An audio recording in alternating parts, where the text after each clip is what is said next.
Teringat hati yang bertabur mimpi, kemana kau pergi cinta. Perjalanan sunyi yang kau tempuh sendiri, kuatkanlah hati cinta. Assalamualaikum warahmatullahi wabarakatuh. Jumpa kembali dengan pembelajaran bahasa Indonesia pada hari ini. Bagaimana kabar kalian? Ibu selalu berdoa kalian dalam kondisi yang sehat, dalam kondisi yang baik, dan kita semua berdoa semoga kondisi ini segera membaik dan kita semua bisa beraktivitas seperti sedia kala. Kita akan membahas tentang materi teks puisi kehidupan. Nah, sebelum kita lanjutkan ke materi, silahkan kalian membuka akun Google Classroom masing-masing. Di situ Ibu sudah menge-share sebuah teks puisi dengan tema lingkungan hidup. Nah, silahkan kalian baca terlebih dahulu puisi yang sudah Ibu share lewat Google Classroom. Sudah selesai dibaca? Ya, itu tadi sebuah contoh yang sudah saya share, yaitu sebuah puisi tentang lingkungan hidup. Nah, pada pembelajaran kali ini kita akan membahas kompetensi dasar 3.8, menelaah unsur-unsur pembangun teks puisi, perjuangan lingkungan hidup, kondisi sosial, dan lain-lain yang diperdengarkan atau dibaca. Kemudian KD 4.8, menyajikan gagasan, perasaan, pendapat dalam bentuk teks puisi secara tulis, lisan dengan memperhatikan unsur-unsur pembangun puisi. Nah, seperti yang kita ketahui, yang dimaksud dengan puisi itu adalah sebuah karya sastra yang mengungkapkan perasaan dan pikiran penyair dengan menggunakan bahasa secara imajinatif. Kemudian, teks puisi itu terdiri atau dibangun atas unsur fisik dan unsur batin. Unsur fisik puisi itu membangun puisi dari luar. Sedangkan unsur batin puisi itu menyusun atau membangun puisi dari dalam. Nah, yang termasuk unsur-unsur fisik puisi meliputi yang pertama adalah diksi. Nah, di sini diksi pengertiannya adalah pemilihan kata. Nah, karena di sini puisi itu bersifat atau memiliki bahasa yang padat, maka pemilihan kata yang sesuai dan mengandung makna yang harus dilakukan harus menggunakan pemilihan kata yang mempertimbangkan irama, nada, dan estetika atau keindahan bahasa. Kemudian, unsur fisik yang kedua yaitu kata konkret. Nah, di sini kata konkret adalah kata yang memungkinkan terjadinya imaji. Ya, kata konkret adalah kata-kata yang memungkinkan timbulnya imaji atau imajinasi. Berikutnya, yang ketiga, imaji atau citraan. Nah, di sini imaji atau citraan atau sering juga disebut dengan imajinasi merupakan unsur yang melibatkan penggunaan indera manusia. Nah, apa saja indera manusia itu?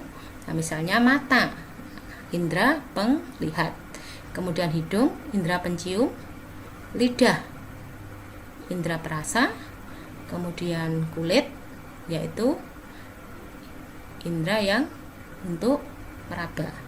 Kemudian juga hati atau perasaan untuk merasakan. Nah, kemudian unsur fisik berikutnya dari sebuah puisi yaitu majas atau gaya bahasa. Nah, di sini gaya bahasa, penggunaan gaya bahasa bersifat seolah-olah menghidupkan dan menimbulkan makna konotasi dengan menggunakan bahasa figuratif. Kemudian berikutnya unsur fisik puisi yaitu rima atau ritma. Nah, di sini rima atau ritma adalah persamaan bunyi baik itu di awal, di tengah ataupun di akhir sebuah puisi. Kemudian unsur yang terakhir dari unsur fisik puisi yaitu tipografi. Nah, di sini tipografi itu berhubungan dengan larik, bait. Nah, itu kemudian menyusun bentuk sebuah puisi. Nah, itu unsur fisik yang membangun sebuah puisi. Tadi ada diksi, kemudian ada kata konkret, ada imaji citraan, majas gaya bahasa, kemudian rima atau ritma, dan yang terakhir tipografi.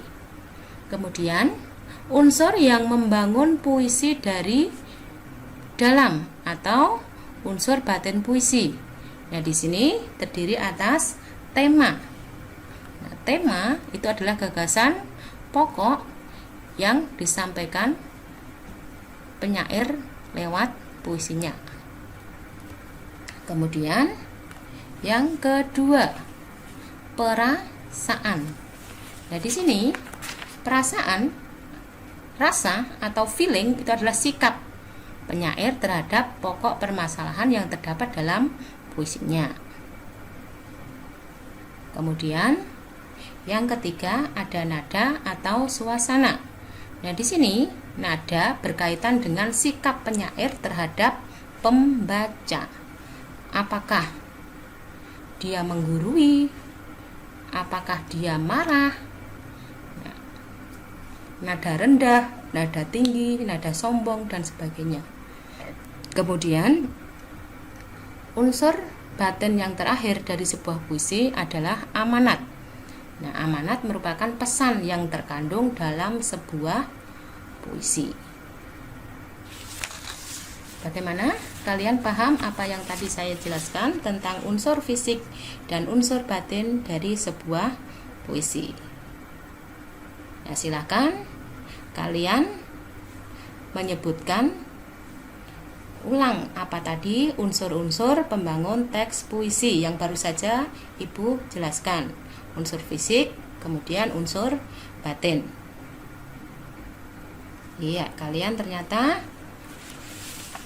sudah paham apa itu unsur fisik, apa itu unsur batin puisi. Kalian sudah bisa menyebutkan unsur fisik dan unsur batin dari sebuah puisi. Nah, kemudian sekarang silahkan salah satu dari kalian, ya, di sini, ya. Jadi kalian sudah paham apa itu unsur-unsur pembangun dari sebuah puisi, baik itu unsur fisik ataupun unsur batin puisi.